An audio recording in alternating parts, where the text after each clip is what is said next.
തീരെ വയ്യ. വേണു ഇവിടെ? ഞങ്ങളൊന്ന് നേരത്തെ പോകും. ഞങ്ങളുടെ വണ്ടിയില്ല. വേണുവിന്റെ വണ്ടി ചെന്നിറങ്ങിയിട്ട് തിരിച്ചുവിടാം. വണ്ടികൾ ഇഷ്ടം പോലെയുണ്ട്. ഞാൻ പറയാം. വരൂ, നമുക്കൊന്ന് ചുറ്റാം. ചിലരെ പരിചയപ്പെടുത്താൻ ബാക്കിയുണ്ട്.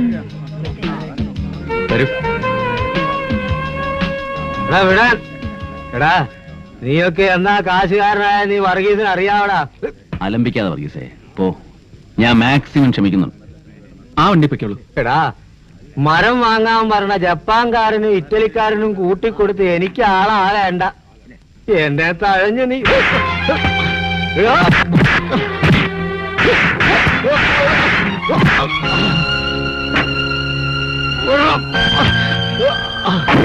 സമയവും സ്ഥലവും പറ്റിയതല്ല വർഗീസേ, പോ.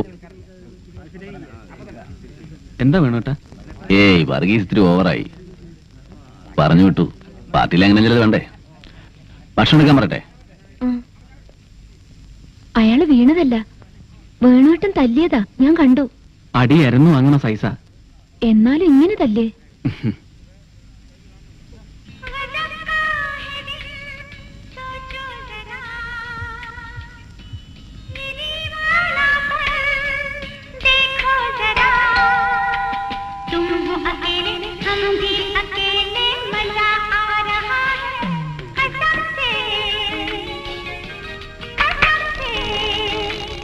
ഇന്നലെ മടങ്ങാൻ പറ്റിയില്ല. വെളുപ്പിന് ഒറ്റ വിടൽ വിട്ടു. അച്ഛൻ ഇന്നലെ വൈകുന്നേരം പോയി. ഇന്ന് പഞ്ചായത്ത് ഓഫീസില് അത്യാവശ്യം എന്തോ മീറ്റിംഗ് ഉണ്ടെന്ന് പറഞ്ഞു. അച്ഛന് ചെക്കപ്പിന്റെ റിസൾട്ടൊക്കെ കിട്ടി. ഏയ്, ഒന്നുമില്ല. നാട്ടിലെ ആ ഡോക്ടർ ഓരോന്ന് പറഞ്ഞ് പേടിപ്പിച്ചതാ. അച്ഛന് വലിയ സന്തോഷായി.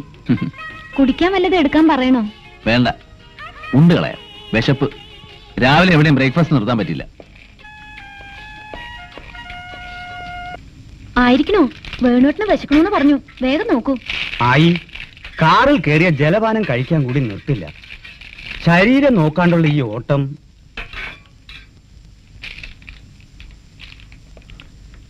നമുക്ക് വേറൊരു വീടുണ്ട്, ഒരു ഗസ്റ്റ് ഹൗസ് പോലെ. അവിടെ ഇപ്പൊ ഒരു എഞ്ചിനീയർ താമസിക്കുക. ഞാൻ അവിടേക്ക് മാറും. നാളെയോ മറ്റന്നാളായോ അതിനുള്ള ഏർപ്പാട് നോക്കണം. എന്തിന്? അത് ചെറുതാ, എനിക്കത് ധാരാളം മതി. അയ്യോ, ഞങ്ങൾ അങ്ങോട്ട് മാറാം.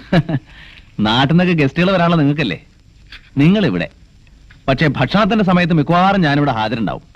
വിശക്കുന്നു. രാജൻ വരാൻ ചോദിച്ചേ. നമ്പർ അറിയില്ലേ? അറിയാം, എല്ലാ നമ്പറും പഠിച്ചു വെച്ചിട്ടുണ്ട്.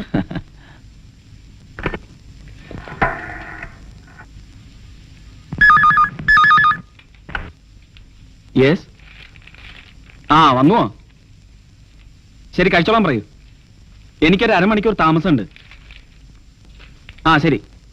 സീ ഫേസിലെ റിസപ്ഷന്റെ ബില്ലായി 34,000. സ്പോച്ച് പെടില്ല. അതിന് വേറെ ക്യാഷ് കൊടുത്തിട്ടുണ്ട്. ആ കണക്ക് മുതലാളിക്ക് അറിയൂ. ഭയങ്കര പാർട്ടിയായി പോയല്ലോ. പാർട്ട്ണർ അല്ലേ? ഓ, പാർട്ട്ണർഷിപ്പ് ഒക്കെ ടാക്സ് അഡ്ജസ്റ്റ്മെന്റ് അല്ലേ? ബിനാമി പാർട്ട്ണർഷിപ്പ് ആണെന്ന് ഓഫീസർമാർക്കും അറിയാം. ഓക്കെ, ഒരു അഡ്ജസ്റ്റ്മെന്റ്. ആ പാർട്ടിക്ക് നാട്ടിൽ നിന്ന് വന്ന ഒരാളുണ്ടല്ലോ, കുടിച്ച് പൂസായ ഒരു ചങ്ങായി, എഴുത്തച്ഛൻ. അയാള് പറയാ മുതലാളിയാണത്ര ആദ്യം ആലോചിച്ചത് ഈ പെണ്ണിനെ. അപ്പോ കല്യാണവും മുതലാളിയുടെ അഡ്ജസ്റ്റ്മെന്റ് തന്നെ ആണോ റൈറ്ററെ?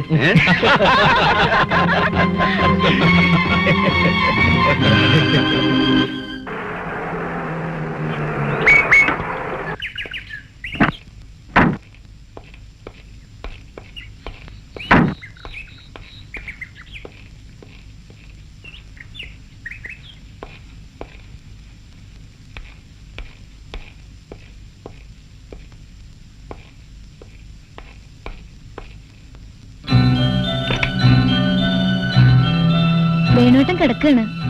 വല്ലാതെ ടയേർഡായിട്ടുണ്ട്. കൂടെ ഡ്രൈവർ ഉണ്ടാവുമ്പോഴും എന്തിനാ ഇക്കണ്ട ദൂരം അവനവൻ തന്നെ കാർ ഓടിക്കണമെന്ന് ചോദിച്ചു ഞാൻ.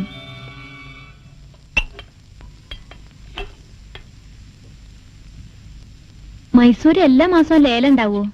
ചിലപ്പോ. ഞാൻ മൈസൂര് കണ്ടിട്ടില്ല.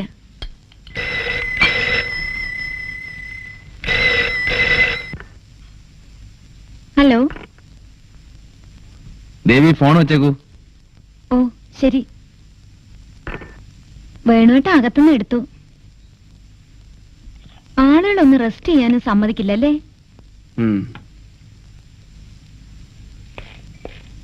ശല്യം. ഭംഗിയായിട്ടൊരു മയക്കം വരുമ്പോഴാ ഫോൺ. ഞാനെടുത്ത് പിന്നെ വിളിക്കാൻ പറയായിരുന്നു. ആവശ്യമുള്ള ആള് തന്നെ, കോർപ്പറേഷൻ കമ്മീഷണർ.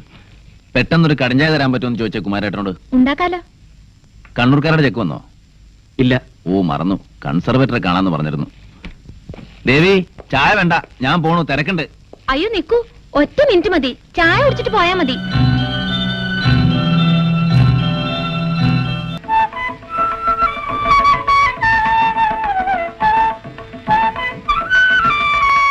മാലി അപാരം. പക്ഷെ കച്ചേരിക്ക് കാശ് വാങ്ങിയ ആളെ കണ്ടെന്ന് വരില്ല. പലയിടത്തും കുടിച്ചു കിടപ്പുണ്ടാവും. പക്ഷെ എടുത്തുകൊണ്ടിരുത്തി ഫ്ലൂട്ട് കയ്യിൽ വെച്ചു കൊടുത്താൽ മതി, പിന്നെ ഒരു പിടി പിടിക്കും. ജീനിയസുകൾ അങ്ങനെയാവും.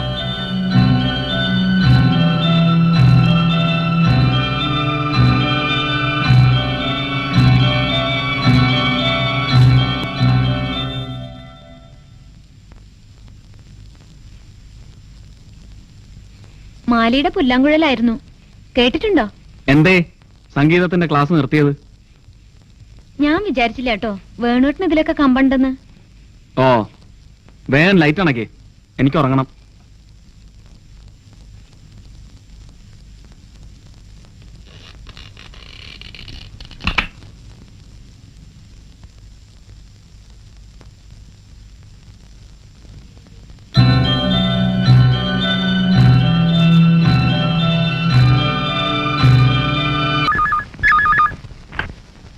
യെസ്, ആ ശരി, ഞാനത് മറന്നു സാർ.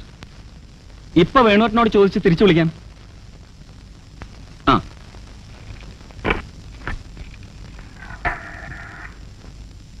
മേരി, മുതലാളി വന്നില്ലേ? വന്നു, ഉടനെ പോവും ചെയ്തു. എവിടേക്കാ പോയെന്നെല്ലാം പറഞ്ഞോ? ക്ലബിലുണ്ടാവും പറഞ്ഞു.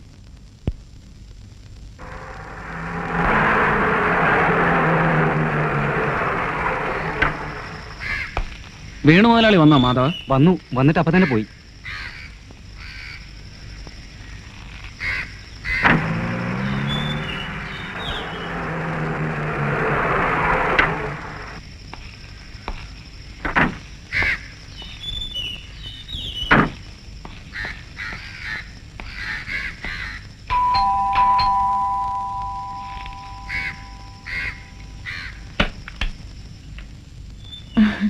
ഞാൻ കുളിമുറി കയറിയതായിരുന്നു. നല്ല തലവേദന, നേരത്തെ വന്നു. അതാ അപ്പൊ നന്നായേ. തലവേദന വരുമ്പോ രണ്ടാൾക്കും ഒരുമിച്ചാ വരണല്ലോ. വേണുവേട്ടൻ 2 ആസ്പ്രോ കഴിച്ച് കിടക്കുന്നുണ്ട്. കാറ് കണ്ടില്ലേ? എന്തോ ചില്ലറ പണിയുണ്ട്, വർക്ക്ഷോപ്പിലൊന്ന് കാണിച്ചിട്ട് വരാന്ന് പറഞ്ഞു ഡ്രൈവർ. കുമാരേട്ടാ, എന്താ വേണ്ടേ?